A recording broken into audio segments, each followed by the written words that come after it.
What's up, YouTube? Have you wondered what the state of being an iPad creative is in the year 2022? Well, that is what we are here to talk about today.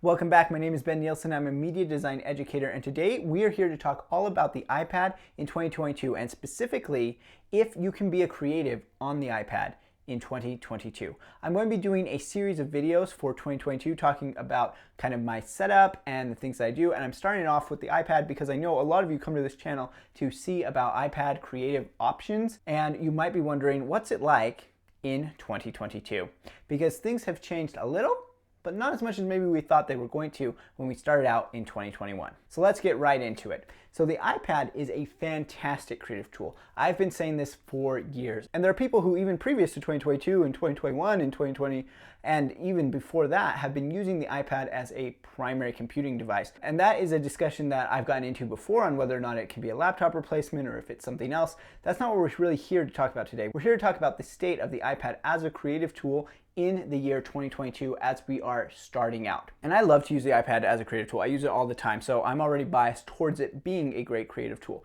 But let's go into it a little bit. The first thing that we're going to talk about is the hardware, the physical options for the iPad as we enter 2022. And there are a lot of options, and really, I feel like there's never been a better time to get into the iPad ecosystem, both in terms of what the iPad can do, which you would expect as the iPad progresses, but also in terms of cost. There are really cost-effective options out there for people with almost any budget. So let's go ahead and get into what the options are.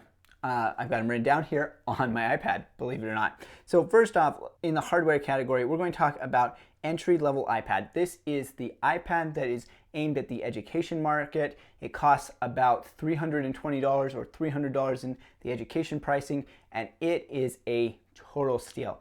They basically always take new guts and put them into the old body. And so that iPad is really the kind of the entry-level computer that I recommend for anybody. And for people in creative work, it's a great way to get into the iPad creative workflow without spending that much money. It uses the old Apple Pencil, and it's much cheaper than getting into the iPad Pro. So if you do want to use something like Procreate, but you're not sure how much you want to invest in, you can get either that entry-level iPad from 2021, or you can even go back further and you can get the one from 2019 or 2018. Anything that uses the Apple Pencil will help you out. But some of them even have the smart connector, so you can use a smart keyboard with it. So really, that's a great option, and one of the things that I feel makes the iPad a really compelling creative device, because almost anyone can get into it for around $400 if they are also getting the Apple Pencil. Next is the iPad mini. Now the iPad mini got a big refresh this year, taking on the design language of the 2018 iPad Pro, and that Apple has been carrying through all of its line. So the iPad mini really got an upgrade, and I think that marks a huge point because it now has the second gen Apple Pencil that can charge along the side. Makes it a great little creative notebook. I myself have not tried this out, but it looks fantastic in the reviews I've seen. I just don't really have a use case for it, but it's a good spot for people who really want to have maximum portability in their creative workflow. Next up is the iPad Pro. Now the iPad Pro got upgraded to the M1 chip this year. That seems like a bigger deal than it really was because the M1s are already based on the A chips, but it is a signal that Apple is looking at the iPad as being capable of doing anything that a laptop is capable of doing. Now when we get into software, we'll talk about how Apple hasn't really backed that up, but there is a lot of power in the iPad Pro. I'm using a 2018 iPad Pro, which looks very similar to the most recent 2021 iPad Pro, just a different processor, different cameras. But you can get these 2018 ones for a really good deal now, and I got a really good deal on mine, and they've even come down in price since then. So the 2018 iPad Pro is really a great option for somebody who wants more power in 2022, and you aren't sacrificing that much. You are sacrificing a little bit if you want the mini LED display. Some people haven't really liked that, some people have loved it. It just depends on what you're doing. But the iPad Pro 2018 onwards, and even before that, I was using a 2017 iPad Pro, and I could do a lot of the things with it. It just doesn't have the USB-C port if you get something before 2018. That USB-C port is really helpful if you're going to do things like editing videos, because you can use your hard drive directly into it. Now the one iPad I haven't talked about yet is the iPad Air. The iPad Air got a refresh not in 2021, but in 2020, and it took on the design language of the iPad Pro, and it's a great device, but I expect that it will probably get upgraded again this year. So I don't know if I would jump into an iPad Air right now unless you can find a really good deal on it, but it uses the Apple Pencil, it can use the Magic Keyboard, so it has a lot of the same options and opportunities that the iPad Pro has in, a slightly cheaper package. So that's kind of the state of the iPad's hardware lineup. Let's talk about other hardware that's associated with the iPad. And I've already mentioned this, is the Pencil. The Apple Pencil is the best drawing stylus that I've ever used. And so I think this really is a compelling point for anybody who likes to use the Pencil as a creative tool, is that if you can get into the iPad and use either Apple Pencil, this is the Apple Pencil 2, but if you're in an older iPad or the base model iPad, you'll be using an Apple Pencil 1. But they both basically use the same technology and they both work super well. For apps like Procreate and Affinity, the Apple Pencil is, I think, an essential creative tool. I really think it's one of the most compelling reasons to get into the iPad ecosystem as a creative. Next up are keyboards. Now there are loads of Bluetooth keyboards that you can get, but really the best thing is if you can get a keyboard that uses your smart connector. And most of the iPads, except the iPad mini now, do have the smart connector. So there is the smart keyboard, which just has the keyboard, or there's the Magic Keyboard, which has the keyboard and the trackpad, and is a better typing experience, I think, overall, but doesn't have quite as much versatility as a smart keyboard does. So I happen to have both just because they both came with the deal that I got. I think that you do probably want a keyboard if you're using the iPad as a primary creative device. There's a couple reasons for that. If you are a creator who writes things, like I write scripts for YouTube, I write blog posts, that kind of thing, then you really want to have that great typing experience that you just can't get on the touchscreen.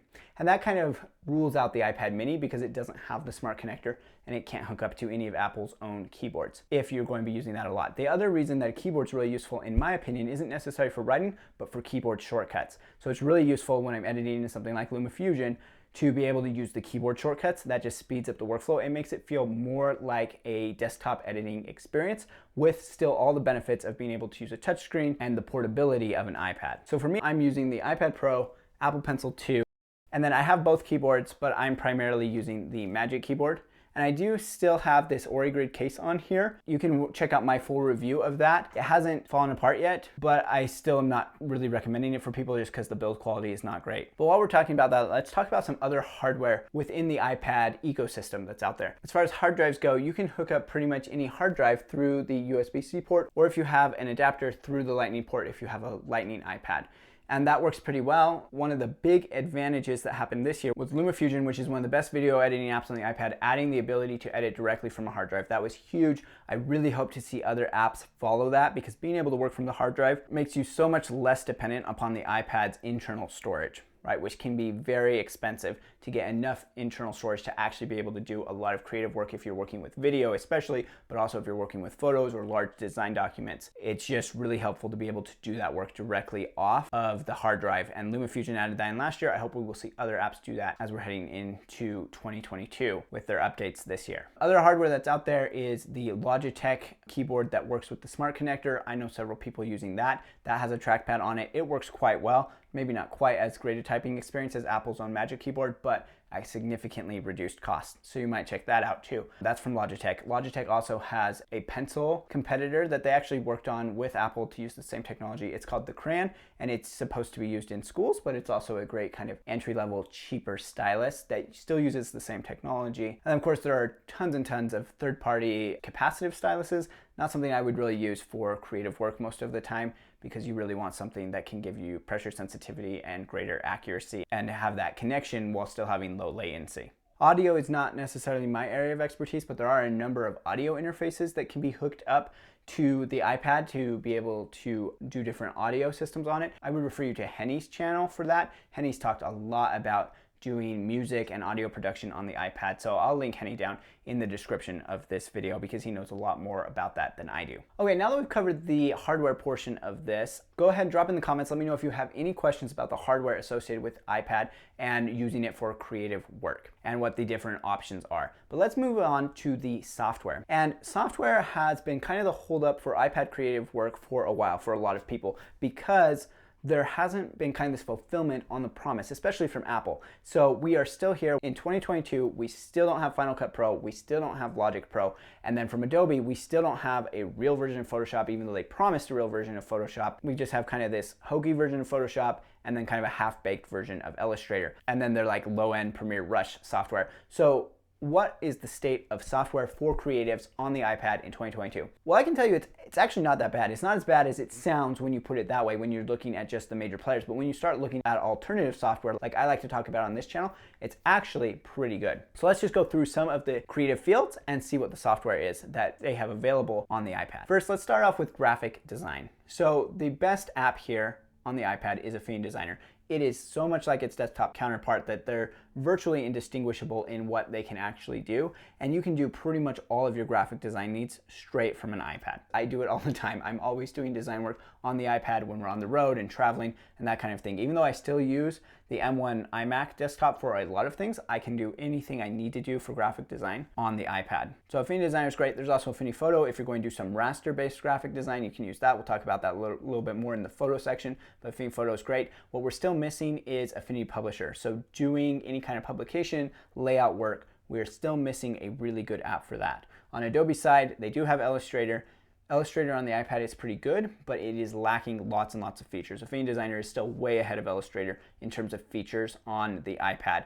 And so I would say Affinity Designer all day long. It doesn't take a subscription, you just purchase it. Remember, I've got lots of courses for how to do creative work on the iPad, and if you want to do that in Affinity Designer, you can go ahead, drop in the description of this video, and look at some of my courses for that. So as far as graphic design goes, I'd say we're in a pretty good spot. The iPad is really good for doing any kind of handwork with the Apple Pencil, and then it still has powerful enough apps to do a lot of the things that you would do on desktop as far as design work goes. Does it have everything? No, it doesn't have everything, but it has a lot of what many designers use. So you have to check out the software and see if it works for your specific use case. For a lot of people, you could do it. And I think for everybody, it's a great option for being on the road. I'm going to do a full kind of setup of what hardware I'm using, but just so you kind of know, right now I use the M1 iMac here in the studio, and I use the iPad for everything else. I'm not using a laptop right now, I'm just using the iPad for all of my work away from the studio. Let's get into art software then. So on the art software side, Procreate is the number one. I think pretty much anybody doing art on the iPad knows that at this point. Procreate is super good, so useful. So it works so super well. I've really been getting more into Procreate and I absolutely love it. I've been getting some cool brushes and working on that. I recently just did a course on comics using a brush set from Retro Supply. So you can drop in the description and check that out as well. From a perspective of drawing, the iPad is probably where it's at. Most of the people I know who are doing illustration or art, if they're doing it digitally, are working a lot on the iPad. Some people are still transferring to the desktop to do some work in Photoshop to finish, but a lot aren't. A lot are just straight up using Procreate. I read a lot of children's illustrated books to my daughters, and I always look for how the artwork is done in those. And on a lot of new books that I'm seeing, if it lists what the artwork is being done, there's definitely been a shift to Procreate from Photoshop there. While we're talking about Photoshop, Photoshop on the iPad is very bad. I wouldn't use it for art. I actually wouldn't use it for anything. It just doesn't work well. Adobe has really not delivered on their promise to bring full Photoshop to the iPad at all. But they did bring another app to the iPad, Fresco, which tries to mimic a lot of the features of Procreate. It's definitely Adobe's kind of response to Procreate being there. So if you're a Creative Cloud subscriber already, you can go ahead and check out Fresco for drawing. I would not recommend just purchasing a Creative Cloud subscription to use Fresco because Procreate is only $10. So you can get the whole app and keep it forever. So that's what I would do for drawing. And I think the drawing experience is better on the iPad than hooking a tablet up to a desktop or laptop, in my opinion. That's kind of the state of 2022. Moving on to photography. Well, we already know Photoshop's really bad, but what about Lightroom? Lightroom on the iPad, pretty good, actually. It's very similar to Lightroom CC on the desktop, which I hate Lightroom CC on the desktop. I really, really want to use Lightroom Classic. That's what I like. That's what works well. That's what's really professional. But when you get to the iPad, Lightroom CC does work fine. It's probably the best of the batch photo editors out there.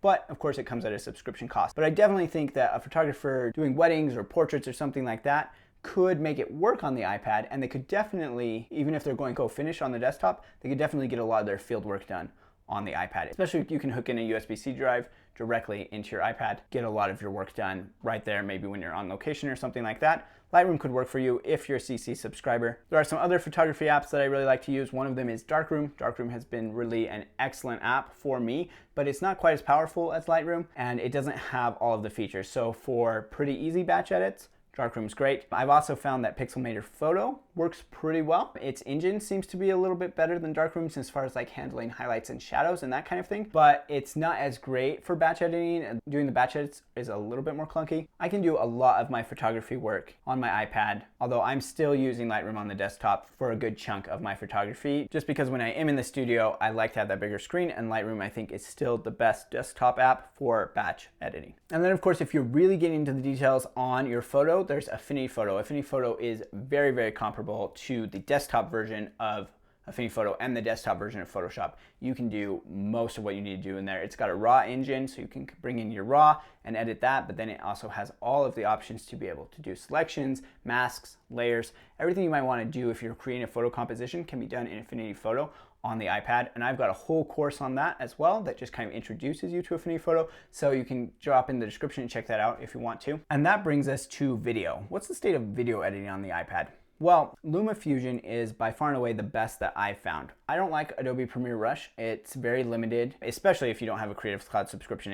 I think it's limited to like 3 videos or something like that. It's virtually impossible for you to actually use it. That's just meant to be a trial. But if you are paying for it, you can do more videos, but I don't like the interface. Some people really like it for making social media videos and stuff like that.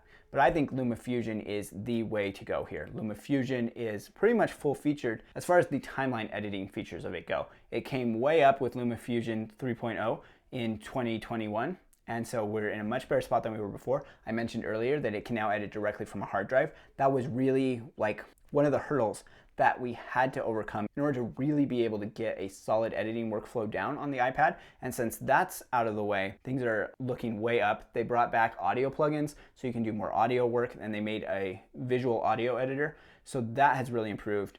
And they have plans to really make improvements in the animation and keyframe space as well as some other things that they have coming down the line. So I've been very impressed with LumaFusion from the beginning, and they just keep making improvements to make that app better. So I think it's a steal for what it's able to do. It's how I edit all the videos that I do while I'm on the go. Of course, on the desktop, I'm still using DaVinci Resolve. I can probably do 90% of what I need to do in video editing in LumaFusion.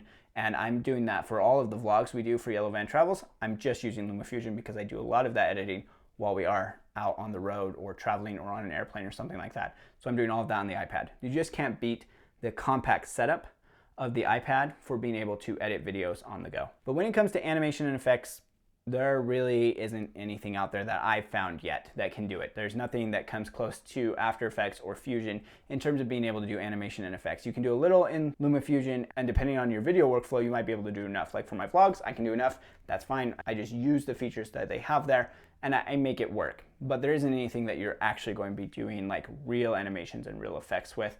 I have done a course on how to use Keynote to do some animations and then bring those into LumaFusion. So you can check that out in the description if you want to. But of course, that's not a replacement for actually using an editor like Fusion or After Effects. And of course, if you're just getting into video editing, all iPads can download iMovie for free. And so you can just get into video editing with a very simple interface, an easy way to edit. And I think that's great for beginners. And that's why I think, especially if you're just starting out and you just want to start making some simple videos, just get one of those cheap iPads and use iMovie, and it'll work out fine. iMovie can be a little limiting and a little clunky if you already know how to edit videos, but if you're just starting out, I think iMovie will work great for you. And lastly, let's talk about audio. So audio is not my area of expertise, but like I said, Henny has done a lot of work on his iPad, and he's got a bunch of different iPads and a bunch of videos talking about different DACs you can plug into the iPad and different recording apps and things like that. So I would just direct anybody who's interested in like deep audio editing to check those out, because I know that the state of them is pretty good based on what I've heard Henny say. So go ahead and check out Henny's channel, which I will link in the description below. Okay, so I know this video's gotten kind of long, but I want to be as comprehensive as I possibly can be for you so that you kind of know what's happening in 2022 with creative work on the iPad. Now let's talk about kind of the operating system and file management. This has been a hindrance for a long time, like I mentioned earlier, and it didn't get that much better in 2021. So going into 2022, we're still just hoping that Apple will kind of improve this. Now we did get a loading bar, which sounds like a really small thing, but we finally got that. And so that's a big deal when you're transferring files, to be able to have some kind of idea with what's going on. That was progress forward. And the ability, like I said, to edit directly from a hard drive, apps still need to implement that. but having that available has been super, super helpful. But file management is still not great because most apps are still handling the files internally. So this is true especially of Affinity and Procreate, is they're handling the files internal to the app. And so you really have to do some jumping to get it onto your hard drive and then bring it back from your hard drive. And there's a lot of duplication that goes on. And this, I think, is the weakest spot for iPad creatives, because when you want to be doing creative work, you don't want to be dealing with just the hassle of file management. It just makes it harder. It just makes it more difficult to get done what you really want to do. And that's what I want to see Apple improve in 2022, is just make it easy. Make it easy for us to work with external drives. And then the apps, of course, will need to implement those features as well. But I just want it to be so easy as on desktop to organize my files, to save them, to bring in files. I'm doing a lot of bringing in files like textures and things like that in my design work, and it could definitely be easier than it is. Now, one thing that happened with the operating system was multitasking improved with iOS this year, so that is better. Not every app has implemented it yet though, so that is on the app developers to implement the new version of multitasking.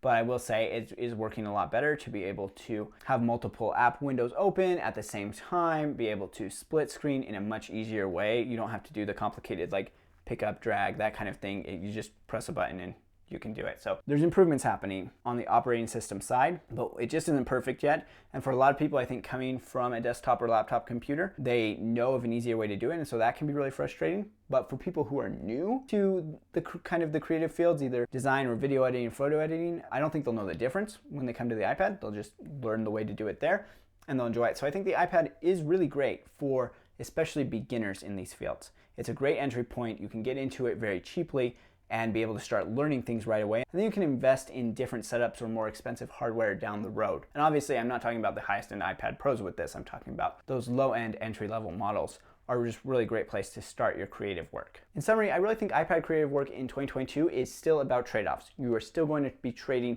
a larger form factor of a desktop or a laptop computer for a smaller form factor of an iPad. And there are pros and cons that go along with that. The big pro is portability. I love it. It's so much easier, in my opinion, to travel with an iPad, even with a keyboard case on it. It's still so much easier to travel with that than with a laptop. The battery life on iPads is still really good. It's a great option for traveling. And for me, it just represents one part of my workflow. I might do an entire piece on the iPad, I might do part of a piece on an iPad and then move it to the desktop, but it really is that portability for me. And for you, that might be different. If you don't work on a desktop, you already work on a laptop, you might already have all the portability that you need built in right there. Now I really want to hear from you. Those of you who are using iPads, tell me, what iPad are you using? What are you using it for? What apps do you use to accomplish that work? And what do you hope to be able to do with it during 2022? If you don't use an iPad already for any of your creative work, go ahead and tell me why. What feature is not there? What is holding you back? Thank you guys so much for watching in 2021, and as we're going into 2022 here, stay tuned. Got a lot of videos coming up. We'll start off with some of these 2022 videos